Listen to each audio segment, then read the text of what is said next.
Well, ladies and gentlemen, welcome to my channel. My name is Rainer and this is Rainier Books. Today I'm here with a single review, another single review on the channel. This is about the thriller. Is it a thriller? I don't know. I wouldn't say so. About a novel by Bret Easton Ellis, which is called The Shards. Let me read you the beginning of the novel. The novel actually starts with a preface because this is autofiction, and autofiction means that the author, Bret Easton Ellis in this case, is sort of present in the whole novel. There's a man called Bret Ellis. He is probably at the same age. He has written books called Less Than Zero, called American Psycho. He went to Buckley High School in Los Angeles where the book is playing. But all the other characters in the novel are, as the author says in the end, purely fictitious. So we have a real person in an unreal setting, in a fictitious setting, and that's what we call autofiction.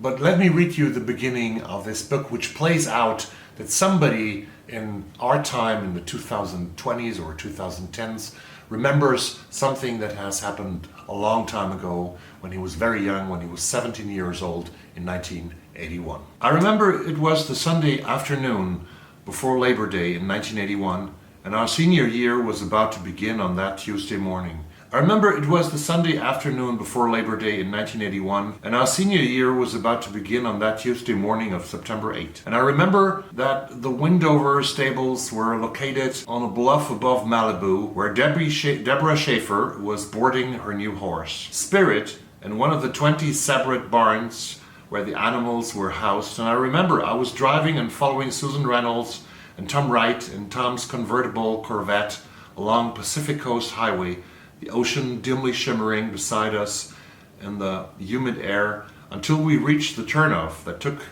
us up to the stables. And I remember I was listening to the Cars. The song was Dangerous Type on a mixtape I'd made that included Blondie, the Babies, Duran Duran, as I kept behind Tom's car up the winding road to the entrance of the stables, where we parked next to Deborah's gleaming brand new BMW, the only car in the lot on that Sunday, and then checked in at the front office, and where we followed a tree-lined trail until we located Debbie trotting Spirit by his reins around a gated area that was deserted. She had already ridden him, but the saddle was still on, and she was wearing her riding attire. The sight of the horse shocked me, and I remember that I shivered at its presence in the late afternoon heat. Spirit had replaced a horse Debbie retired in June. This is the beginning of the novel, The Shards by Bret Easton Ellis. And what can you get from this beginning? What can we get from this beginning? I think we're totally immersed into that scene that happened to me. It's a very well and intense description of this young boy who is 17 years old in his senior year, and you realize that these kids are rich. Deborah Schaefer, called Debbie Schaefer, she has a horse, a new horse. She had an old horse that she retired. She has a new horse called Spirit. She drives Susan Reynolds. They're driving in their BMWs. We learn later that Bret is driving a 450 Mercedes SL. Some other kids are driving Jaguars. They're driving Porsches. And this is a very rich kid environment. And I actually looked also, there's a lot of description of driving cars here, driving on the highway, driving on the motorways, driving on the streets of Los Angeles, of West Los Angeles, from Sherman Oaks to Malibu, places like that I heard a lot about in movies and songs. And this environment is extremely wealthy. I actually looked at some real estate in Sherman Oaks, and I can show you some pictures of houses that are just currently for sale in Sherman Oaks, and you realize that this is an area where the 1% that Vermont Senator Bernie Sanders very often mentions, the 1% who own more than 50% of all the money that there is in the United States. This is an area of the 1%, and there are parties like Debbie Schaefer, who is Bret's girlfriend in the beginning of the novel and throughout the novel.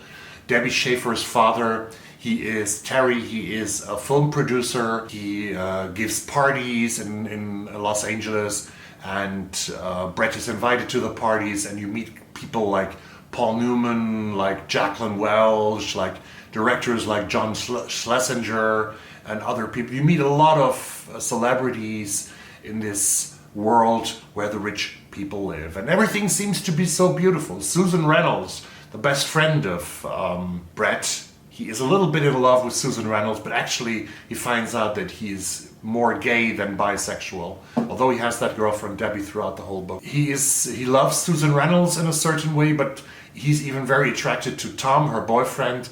And there's a lot of sex in this book and a lot of pornography in this book. So the love scenes are described in a very graphic way. So if you sort of don't like this, then you shouldn't touch the book, because there's a lot of things like that happening. But that's teenager's life. And there's a lot of drugs happening, which hopefully is not every teenager's life, because all these people, Susan and Debbie, and later comes this guy called Robert Mallory, they are all taking pills, they're all sniffing cocaine, they all do something, and they all have parents who are more or less absent. Terry Schaefer is working a lot with the movies, so he has not so much time for Debbie. And he's married to a beautiful woman who is a little bit depressed. And Terry is sexually approaching Bret in this book, which Debbie doesn't know. But imagine sort of the father of the girlfriend approaching the character. Well, it's not very nice. You wouldn't do that if you were a good parent. Yeah, I think that. Maybe I'm a little bit too conservative, I don't know. But nevertheless, it's very believable what Bret Easton Ellis, the author, is telling us here about this life in the early 1980s. And things change in this summer of 1981, because this whole set of friends that know each other from grade 7, like Tom and Susan Reynolds and Bret Ellis, this very close relationship, and also their childhood and their juvenile years, they change into adulthood, and adulthood is not something good, because what comes in is a new guy in class called Robert Mallory, and very soon, from the beginning actually, Bret Ellis gets obsessed with this guy Robert Mallory. And I think that Bret is finding him sexually very attractive, which is one of the main reasons why Bret gets obsessed with Robert, according to how I read the book. But Bret thinks that Robert is an intruder also, and that he has this conspiracy theory, which is actually underlined by some things that might really seem to show that Robert Mallory is not a good guy, that he is actually a bad guy, and that he is sort of threatening the whole peaceful setting of the life of these kids. Robert Mallory, he drives a Porsche, he lives with his aunt Abigail, he left Chicago for some reasons. He didn't want to live life with his father and his new wife. Some things have happened there, and Bret desperately tries to figure out what has happened with Robert Mallory, because he was institutionalized also somewhere in the Midwest, and they really don't know why. All these things happen, and there's a lot of bad things that are foreboding, that are going to happen, that are menacing, and Bret has this feeling of really uncanny things and really bad things are going to happen. And there's also the Trawler. The Trawler is the name the media gives to a serial killer who has abducted and who will abduct several girls in the area, also 16, 17, 18-year-old girls in the area of Los Angeles, and he will kidnap them and he will kill them. There's also, and don't read this book if you are not capable of reading, and I would understand that, if you're not capable of reading very violent descriptions of really tough and horrible violence. This is also, we have a lot of pornography, we have a lot of violence, we have a lot of drug use in this book. Nevertheless, I think this is a brilliant book.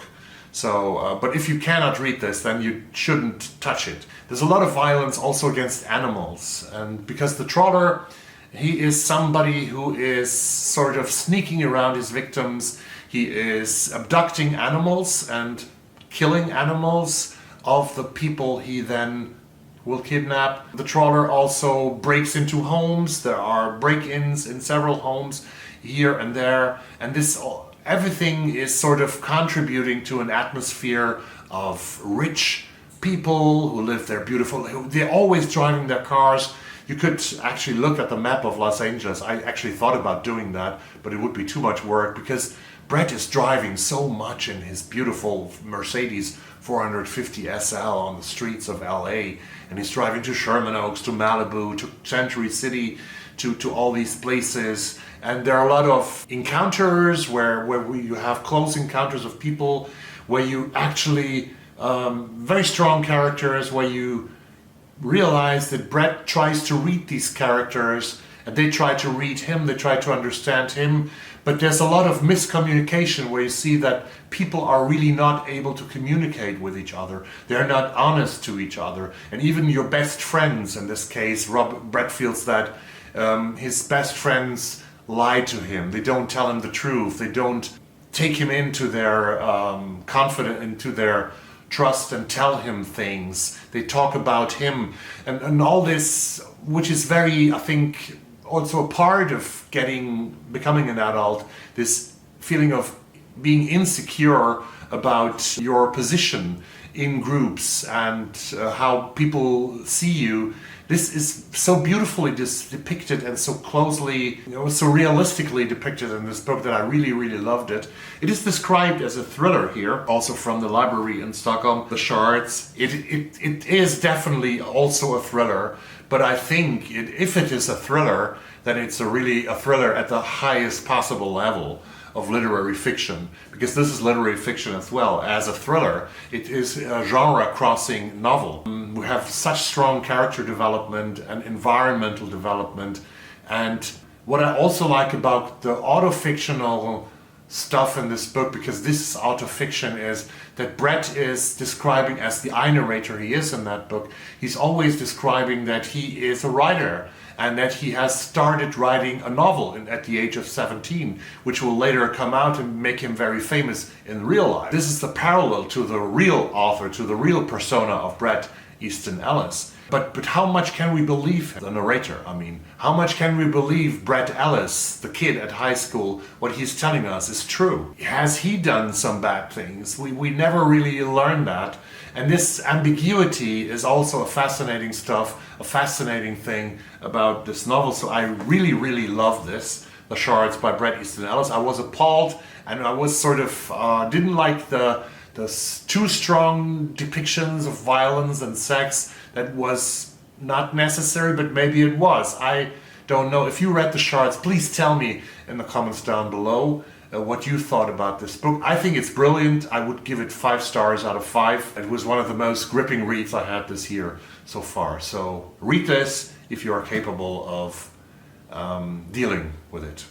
Thanks very much for watching this video, and I hope to see you soon on the channel. Bye.